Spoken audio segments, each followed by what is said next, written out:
এইবাৰ হাৰাগাঁও সমষ্টিত হেৰি কৰিছিলে MLA আৰু আমাৰ হাৰাগাঁৱত হেৰি MSc, কিন্তু আমাৰ দুৰ্ভাগ্য ঘটনা আমাৰ এই বস্তুটো ভালকৈ হেৰি হোৱা নাই, কাৰণ আমি এজনে এজনৰ লগত প্ৰকাশ কৰিব পৰা নাই। এই হঠাৎ হৈছে, হ'লেও যিখিনি আমি গাঁৱে ৰাইজে ভূঞে যিখিনি হেৰি কৰি আছোঁ আৰু ইয়াতকৈও আৰু ভাল হ'ব বুলি মোৰ ভৱিষ্যতত মই আশা ৰাখিছোঁ। আৰু আমাৰ মা ভনী যিমান আমাৰ কাৰ্বি আংলঙত আছে চবকেও মই নিজকে হেৰি কৰিছোঁ। গতিকে দুহা নাই যিনি ডিমাচা আর ফানাসা ডিমাসাজা ফানাসা जों ibu Karbi Anglong ni जों masih erani lokal semua udah dikala jindu duita district mana masih taklah di Macau masih taklah ibu Karbi Anglong tinggal ibu duita district ha जों pelaklah hi jini maite bukan jini maina nagre bukan mana jini media 2 साल जय कटा अम्बेडकर फैले दिनी पोते श्रीलंका श्रीलंका वहाँ से हमारा गाँव के रेयोगो जिनो ट्राइबल जो सुझाव जो ट्राइबल रोनिया कुरुया और ये बने के लिए जो इस दुईटा डिस्ट्रिक्ट को era सरकार जिन्हें रिवा और ये बने जिन्हें मायना सुनी मायना ना रहे जो पासला निजे डालमा जीमा राम कुछ कबिन खरंगा डेमा पुन भरने निजे ने बारी बुkan naina nodama ini mulai betul जो मुझे ट्रांसफर बेरेंगा जंगला उन्हें बेल से अने बारी के लिए दो नाई मियाँ का धनसिरिया बीजेपी जाइए सब उनका देखा जिन्हें दिमागो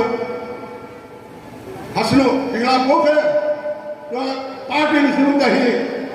बुके मन में खाने देगा वो का पुनः मुझे पढ़ लिया हर बात समझ लिया अगर जिन्हें बंगाली सच्ची दे बुके देखा ऐसा जाना हर अगर जाना बंगाली ने बोल पढ़ाओ उन्हें बनी वो देखा दे ठीक है वो पुनः पढ़ने में नहीं आया तो पुनः मस्जिद जिन्हें डिस्ट्रिक्ट में मस्जिद गिरेवा स्वामी ने बना देखला बीजेपी ने चार बुके खुरबा मिठी में ना दो मेरे देखला हो ini dia paniawo nominated MDC dilakukan kayak dia berita gotega ami sobe karbi apa di masa ami bel bilake jiman ami 6 dollar manu APL sir manu ami khoda koto hobo lagibo বর্তমান আমি এইটোই ভাবি আছো আমার ভবিষ্যৎ উজ্জ্বলৰ কাৰণে আমি এইটো এপিএলসি যেটো আমাৰ পাৰ্টি সিক্সিজল এইটো যদি আমি জয় সবাই ভোট দি জয় নকৰে তেনেহ'লে আমাৰ কোনো উপায় নাই আজি চাওক এই ত্ৰিপুৰা কি হ'ল ঠিক তেনেকুৱাই হ'ব আমাৰ এই কাৰ্যালয় ডিমাহাছাও তেনেকুৱা হ'ব গতিকে আমি একত্ৰিত হৈ আমি ট্ৰাইবেল যিমান আমি সিক্সিজলৰ মানুহ আমি একত্ৰিত হৈ আমি আমাৰ এপিএলসি ভোট দি আমি জয়যুক্ত কৰিব লাগিব আৰু এতিয়া যিটো আমাৰ এমপি ইলেকশ্যন আহি আছে এই এমপি ইলেকশ্যনত আমি ছাৰ জয়কাৰক দি আমি জয়যুক্ত কৰিব লাগিব আৰু আমি দিল্লীত পঠাব লাগিব তাৰপৰাই আমাৰ চব কথা শুনিম নহ'লে আমাৰ ইয়াত থাকিলে আমি নুশুনিম গতিকে আমাক এমপি একজন লাগে পিছত MLA আহিব তাৰপাছত MSc আহিব গতিকে আমাক প্ৰথমতে এমপি লাগে গতিকে আমাৰ এমপিচি ফালৰ পৰা আমি কাটা ছাৰক জয়যুক্ত দি বিপুল ভোটত আমি জয়যুক্ত কৰিম আৰু মই বেছি কথা নকওঁ মোৰ ভাষণ এইখিনিতে ক'ম all party leaders conference organization, political organization. সদৌ ভৱিষ্যতে আগন্তুক দিনবিলাকত যাতে আমি আমাৰ যিবিলাক অধিকাৰ আমাক ট্ৰাইবেল সম্প্ৰদায়ক বিশেষকৈ পাহাৰীয়া জনজাতি সাংবিধানিকভাৱে যিখিনি অধিকাৰ আমাক দিছে সংবিধান অনুসৰি, যাক আমি ছিক্স শিডিউল বুলি কওঁ, এই ছিক্স শিডিউলৰ ভিতৰত আমাৰ কেইটামান জনজাতি আছে, ধৰি লওক কাৰ্বি, ডিমাচা, গাৰো, তিৱা ইত্যাদি। সেইসকলৰ আৰ্থিক সামাজিক তেওঁলোকৰ কালচাৰ অৰ্থাৎ সংস্কৃতি আৰু লেণ্ড ইত্যাদি যাতে আমি সুৰক্ষা কৰি ৰাখি থ'ব পাৰোঁ আৰু নিজে নিজৰ ইচ্ছামতে চলাই নিব পাৰোঁ, সেই হিচাপে আমাক স্বশাসিত জিলা পৰিষদ হিচাপে আমাক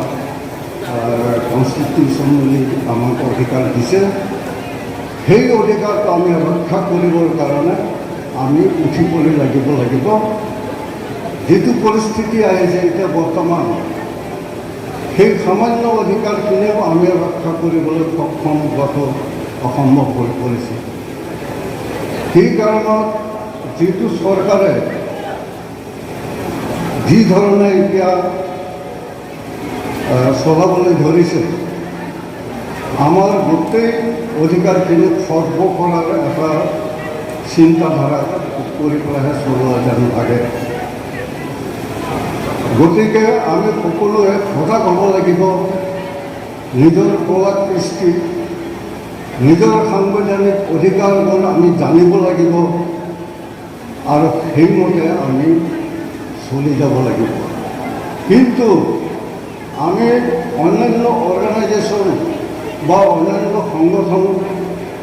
ইত্যাদি কৰি পেলাই আমি একো সফল হ'ব নোৱাৰোঁ। যদি পলিটিকেল কোনো এটা সংগঠন নহয়, তেতিয়াহ'লে আমি এইচব কেতিয়াও হেৰি কৰিব নোৱাৰোঁ। গতিকে আমি চিন্তা কৰিব লাগিব যে এই APECC যিটো পাৰ্টীৰ আজি জন্মৰ কথা নহয়, এই পাৰ্টীটো আজি বহু বছৰ আগৰ পৰাই চলি আহিছে। এটা সময়ত যেতিয়া মেঘালয়া ষ্টেট ক্ৰিয়েট হোৱা নাছিলে,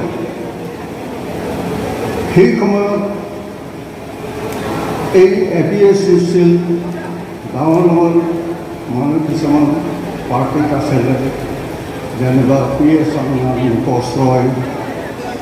মই সৰুতে দেখা পাইছিলোঁ ভেলানী বুলি এখন ঠাই আছে ৱেষ্ট কাৰ্বি আংলঙত, তাতে এখন ডাঙৰ মিটিং পাতিছিলে। তেতিয়া মই কৰি আছিলোঁ, মই বিশেষ বুজি পোৱা নাছিলোঁ। কিন্তু এই বস্তুটো এতিয়া বুজি পোৱাৰ পিছত যেতিয়া জানিব পাৰিলোঁ যে আমাৰ এই অধিকাৰবোৰ আমি ৰক্ষা কৰিবলৈ হ'লে একমাত্ৰ এই APECC পাৰ্টিটোৱে ৰক্ষা কৰিব পাৰিব। মই ভাবোঁ এই APECC যদি জীয়াই থাকে, আমি আমাৰ জনজাতিৰ মানুহবোৰ জীয়াই থাকিব আৰু সুন্দৰভাৱে জীৱন যাপন কৰিব পাৰিব। এই কথা কৈ পেলাই মই আজি মোৰ বক্তব্য সামৰিলোঁ।